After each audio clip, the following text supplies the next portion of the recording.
मध्ये जसं पुरुषांना महत्वाचा वाटा दिला जातो तसा महिलांना देखील अत्यंत महत्वाचा वाटा या समाजामध्ये दिसतो। आणि म्हणून प्रत्येक हाकेला धावून येणारा आपले केंद्रीय मंत्री, त्याचप्रमाणे त्यांचे सर्व कार्यकर्ते, सर्व मान्यवरांना विनंती करतो की आपण स्थानापन्न व्हावं आणि आपण कार्यक्रमाच्या अनुषंगाने पुढे जात आहोत। सर्व समाज बांधवांना विनंती राहील। कालच बोला मी वृत्तपत्र वाचलं, पेपरमध्ये असं काय दिलं हेडलाईन, तो कोण आहे, कुठल्या दर्जाचा, 10 वर्ष झाली, सदनामध्ये सभागृहात जिल्ह्याच्या दृष्टीने, राज्याच्या दृष्टीने, देशात कोणते विचार दिले विद्वानांनी? कधी उठला नाही, उठो असं वाटत नाही। वजन एवढं आहे की त्याला उठतच येतं। गरिबांना मदत, स्वतःचे मळे वाढवून सिंधुदुर्गात प्रगती होत नाही, स्वतःची प्रगती होत नाही। म्हणून मुलांच्या साठी किराणे हे प्रयत्न करताय, करत नाही। माझी मुलं कर्तृत्वानं, स्वकर्तृत्वावर, गुणवत्तेवर त्याच पदावर आहे। निलेश खासदार झाला, मेरिटवर झाला, गुणवत्तेवर। नितेश आमदार झाला, गुणवत्तेवर। अरे गुरु, तुझ्यासारखं नाही आहे, गड्याचं काम करतो त्या मातृश्री, पिशव्या उठायचं काम। काय आमदार म्हणून, काय विधायक, काय लोकांना दिला सांग? मी शाळा आणल्या, कॉलेज आणलं, शिक्षक आणले, कमी होते ते। इंजिनिअरिंग कॉलेज आणलं, 1600 विद्यार्थी आहेत, मेडिकल कॉलेज आणलं, 600 विद्यार्थी आहेत, उद्या 600 डॉक्टर होणार। हॉस्पिटल आणलं, 750 कॉटचं, वृद्धाश्रम आहे। मी एवढी काम केली आणि करतोय, एक तर सांगावं सगळ्यांनी, की राष्ट्रवादी, वादावादी, काँग्रेस आणि शिवसेना काय कोण राहिलं का पक्षात? हे अशा घडी राहिले, बाकी कोण नाही। पण आवाज देऊ नको, आवाज काढू आम्ही, आवाज काढणारे आम्ही इकडे आलो। कोण जमाना थांबवत असेल ना, बाबा थांबू नको, फार मागात पडेल। एकाही बंजारा समाजाच्या कोणाला त्रास झाला, तुम्ही काय नको, फक्त एक फोन करा। इकडून फोन आला का घरी असतो, नाही झालं तर मला सांगा, नाही। आणि त्यामुळे तुम्ही कोणालाही घाबरायचं काय कारण नाही। आपली प्रगती, आपल्या कुटुंबाची, मुलाबाळाची कशी होईल, आपण माणसासारखे कसे चांगले जगू, यासाठी लागणारं उत्पन्न मिळवण्यासाठी तुम्ही प्रयत्न करा आणि आम्ही तुम्हाला मदत करू। माननीय मोदी साहेबांनी आतापर्यंत 54 योजना दिल्या। पहिली योजना 80 कोटी लोकांना मोफत दिली, ही मोदींनी दिली, सोनिया गांधींनी नाही, मनमोहन सिंग साहेबांनी नाही। 80 कोटी लोक, तुमच्या दाखवणार लीडर करायला 80 कोटी लिहून दाखवणे आकडा किती शून्य सांगावं, फक्त टीका करायची। अरे भाजपवर टीका करायचं नैतिक अधिकार नाही हो। आज देशाच्या जागतिक पातळीवर मान उंचावायचं काम मोदी साहेबांनी केलं, मोदी साहेबांनी सत्तेवर आले ते जगात भारताची अर्थव्यवस्था, जगाच्या अर्थव्यवस्थेत भारत 10व्या क्रमांकावर होता, आता 5व्या क्रमांकावर आहे। 2030 ला तो 3ऱ्या क्रमांकावर येईल। आत्मनिर्भर भारत बनून पाहतोय।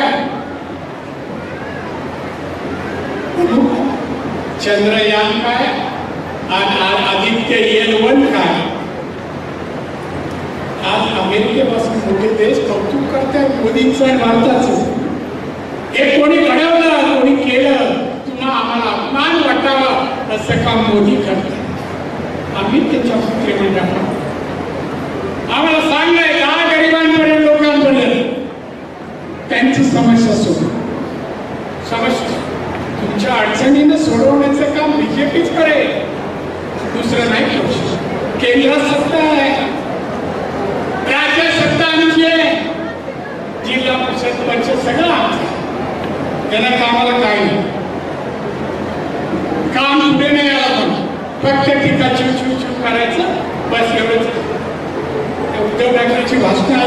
ऐका, फक्त टीका करायची.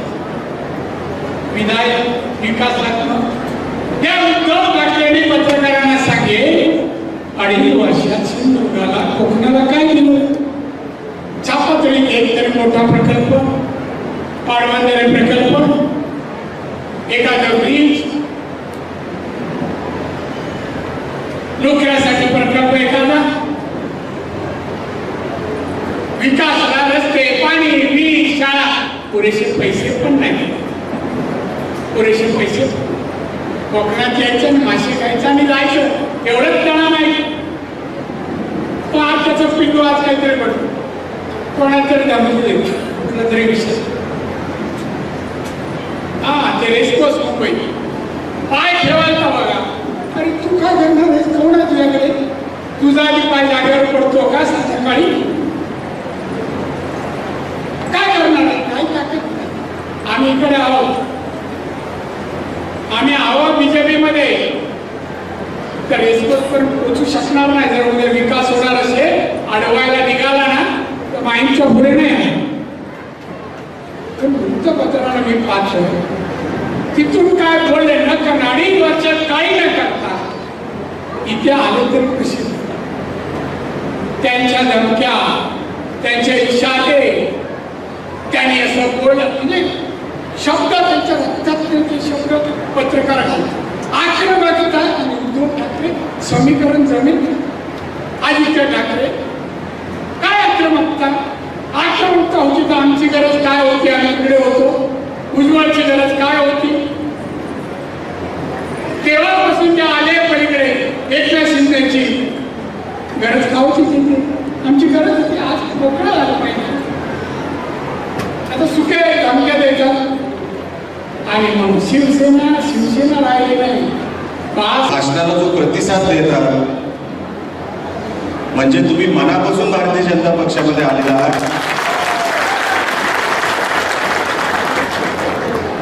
ही भावना माझ्या सारख्या कार्यकर्त्याच्या मनामध्ये आहे.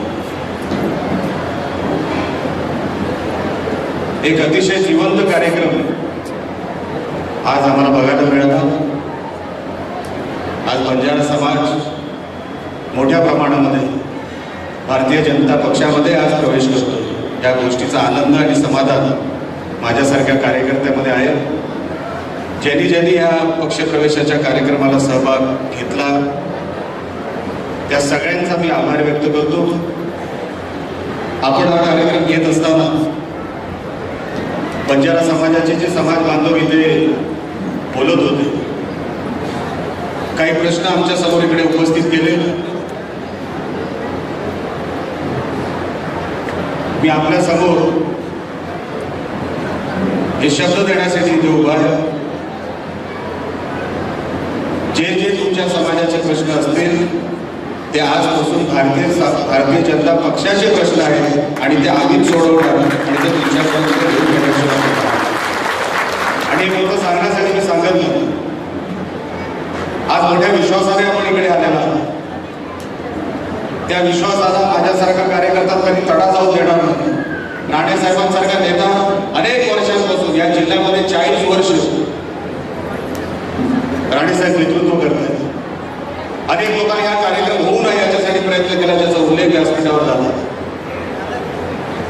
अनेक लोक धमक्या देत होते असंही या व्यासपीठावर सांगण्यात आलं. आणि मला सावंतसाहेब असं ऐकण्यात आलं की धमकी ज्यांनी दिली त्याच्यापैकी एक हा 80 वर्षाचा आहे. आता 80 वर्षाचा कोण धमकी देऊ शकतो? अरे बाबा आशीर्वाद दे, कशाला धमकी? आणि धमकी ते पण राणेंनी. आता जोपर्यंत तुम्ही पक्षात नव्हता तोपर्यंत ठीक आहे. आता तुम्ही पक्षात प्रवेश केलेला आहात, आता तुम्हाला दिलेली धमकी म्हणजे मला दिलेली धमकी.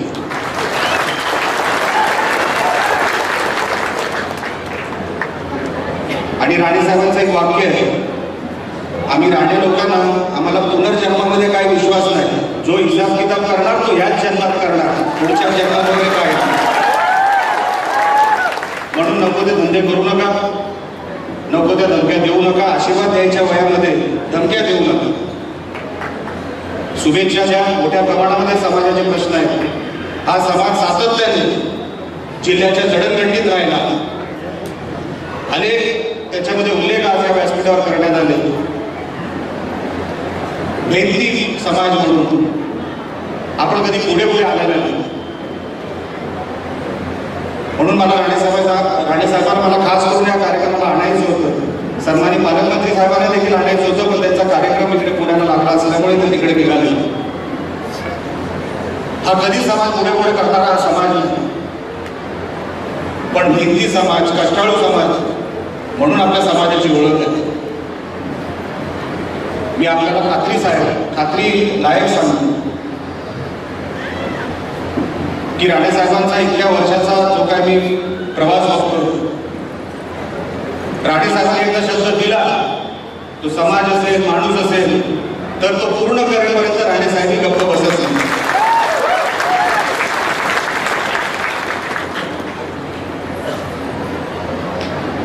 मला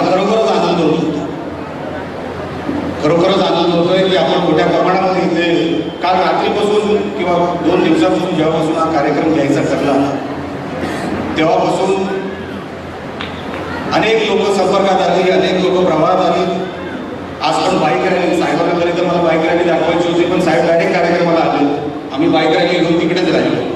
ते बिचारे झेंडे वेंडे लावून सगळे तिकडेच रेडी होतो. तुम्ही तुमच्या गाड्या इकडे वळल्या. इतका जोश या कार्यक्रमामध्ये, या कार्यकर्त्यांमध्ये आला.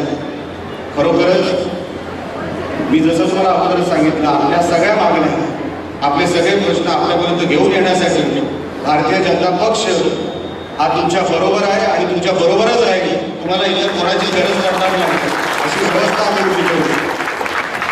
साहेब यांना आमदारांनी पण ऑफर दिली की तुम्हाला वाटेल ते देतो, पण तुम्ही भारतीय जनता पक्षामध्ये प्रवेश करू नका. यांनी त्या ऑफरला पण लाथ मारली.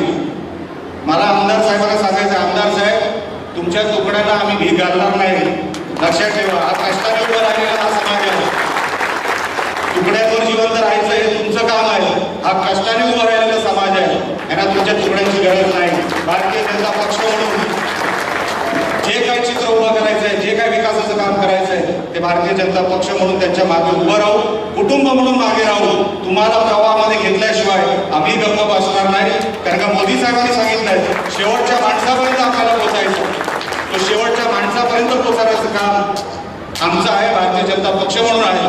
तुम्ही कोणालाच घाबरायची गरज नाही. आणि एकदा राणेसोबत उभे राहिले तर तुम्हाला माहिती आहे समोरचा काय करतो ते. आज मी साहेब व्यासपीठावर असल्यामुळे मी आज ती भाषा वापरत नाही, पण तुम्हाला सगळं माहिती आहे. वेगळं काय सांगायची गरज नाही. तुम्हाला फक्त निलेश राणेला फोन करायचा आहे, बाकीचा बंदोबस्त आम्ही करणार. तुम्हाला काही करायची गरज नाही. आणि एवढ्या मोठ्या संख्येने आणि एवढी मोठी तरुणांची फौज तुमच्या समाजामध्ये आहे. मला माहिती आहे समोरचे सगळे डरपोक आहे, हे काही करू शकत नाही. ही जी फौज समोर उभी आहे, आणि असा फक्त केसावर जरी हात फिरवला तरी समोरच्याची कडी पातळ होईल. माता भगिनी ते मोठ्या संख्येने ते बसलेले आहेत. कोणाचीच चिंता करू नका. तुमच्या बरोबर पक्ष आहे, तुमच्या बरोबर राणे कुटुंब आहे. तुम्ही जिथे जाल हे आमचा पक्ष म्हणून आज तुम्ही पक्षात आलात. तुमची भूमिका ही आमची भूमिका, तुमचे प्रश्न हे आमचे प्रश्न, आणि तुम्हाला न्याय मिळेपर्यंत आम्ही गप्प बसणार नाही. तुम्हाला प्रवाहामध्ये घेतल्याशिवाय, पवारांनी इकडे आता मनोगत व्यक्त केलं की प्रवाहात घेतलं पाहिजे. साहेब आजपासून जबाबदारी आमची आहे. मुख्य प्रवाहामध्ये घेतल्याशिवाय भारतीय जनता पक्षही आता गप्प बसणार नाही. कारण आम्हाला मोदी साहेबांनी शिकवलेलं आहे, राणे साहेबांचे संस्कार आहेत. शेवटच्या माणसापर्यंत निलेश पोचला पाहिजे, तोपर्यंत गप्प बसायचा नाही. आपण राजकारणात आहोत तर राजकारणाचा फायदा त्या तळागाळातल्या माणसाला झाला पाहिजे. तो जर समाधानी असेल तरच राजकारणी म्हणून आपल्याला यश मिळालं असं समजायचं. पद, मंत्रीपद हे महत्वाचं नाही, माझा माणूस महत्वाचा, त्याची गरज महत्वाची. आणि ती गरज ज्या दिवशी भासेल त्या दिवसापर्यंत आपण प्रयत्न करतच राहायचे. प्रयत्न करण्यासाठी इथे निलेश राणे तुमचा भाऊ उभा आहे. शेवटच्या श्वासापर्यंत तुमची सेवा करणं हे माझं कर्तव्य मी समजतो. ज्या जोशात तुम्ही आहे तशाच जोशामध्ये तुम्ही राहा. भारतीय जनता पक्षामध्ये तुमचा प्रवेश झालेला आहे, राणे साहेबांच्या माध्यमातून झालेला आहे. तुम्हाला आता कसलीच भीती नाही. कुठलेही प्रश्न येतील पवार साहेब आणि तुमचे सगळे आमच्या संपर्कात जे आहेत, जी लोक आमच्या संपर्कात आहेत, त्यांच्या माध्यमातून तुमचे सगळे प्रश्न सोडवण्यात येतील एवढं तुम्हाला मी शब्द देतो आणि तिथेच थांबतो. जय हिंद. एबीपी माझा, उघडा डोळे बघा नीट.